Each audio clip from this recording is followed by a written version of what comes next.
নমস্কার বন্ধুরা, আমার চ্যানেলে আপনাদের স্বাগত জানাই। আজকে আমি আপনাদের বানিয়ে দেখাবো কপির মাঞ্চুরিয়ান।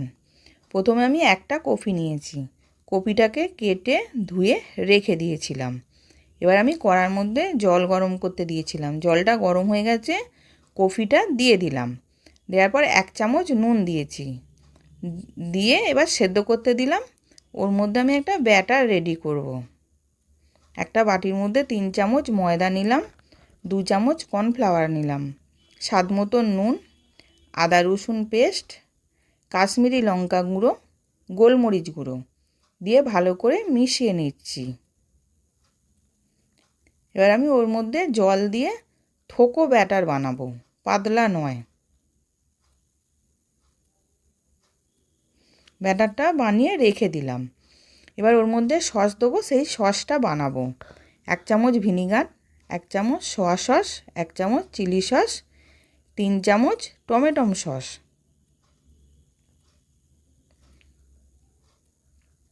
দিয়ে ভালো করে মিশিয়ে নেব।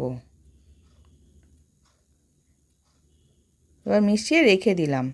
এবার কফিটা সেদ্ধ হয়ে গেছে, ছেঁকে রেখে দিয়েছিলাম, ঠান্ডা হয়ে গেছে। এবার আমি ওই ব্যাটারটার মধ্যে মিশিয়ে নিচ্ছি। এবার মেশানো হয়ে গেছে, আমি একটা ডিশের মধ্যে তুলে নিলাম।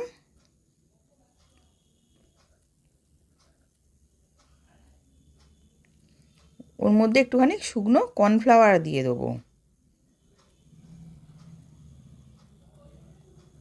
এবার ওইদিকে কড়াতে আমি তেল গরম করতে দিয়েছিলাম, দিয়ে এবার কফিগুলোকে সব ভেজে নেব।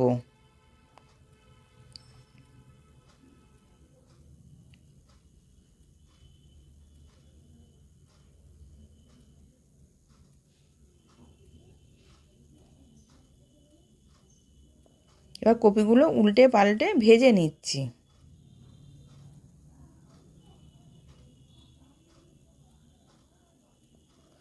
এবার ভাজা হয়ে গেছে, আমি তুলে নিলাম।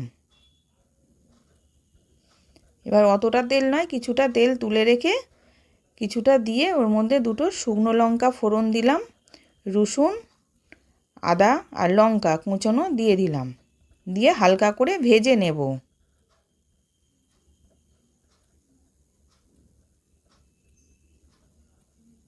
এবার ভাজা হয়ে গেছে, আমি সসটা দিয়ে দিলাম।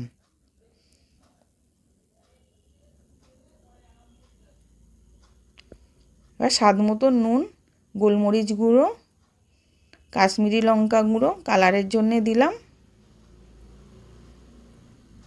এবার স্বাদ মতন চিনি দিয়ে দিলাম, দিয়ে ওটাকে ভালো করে মিশিয়ে নেব। এবার আমি কফিটাকে দিয়ে দিলাম, দিয়ে ওটাকেও ভালো করে মিশিয়ে নেব। এবার ওর ওপর দিয়ে ধনেপাতা কুচি, পেঁয়াজ পাতা কুচি দিয়ে দিলাম, দিয়ে ওটাকেও ভালো করে মিশিয়ে এবার নামিয়ে নেব। এবার নামিয়ে নিয়েছি, সার্ভ করার জন্য রেডি। আশা করছি ভিডিওটা ভালো লেগেছে। আমি হাজির হব আর এক নতুন রেসিপির সাথে।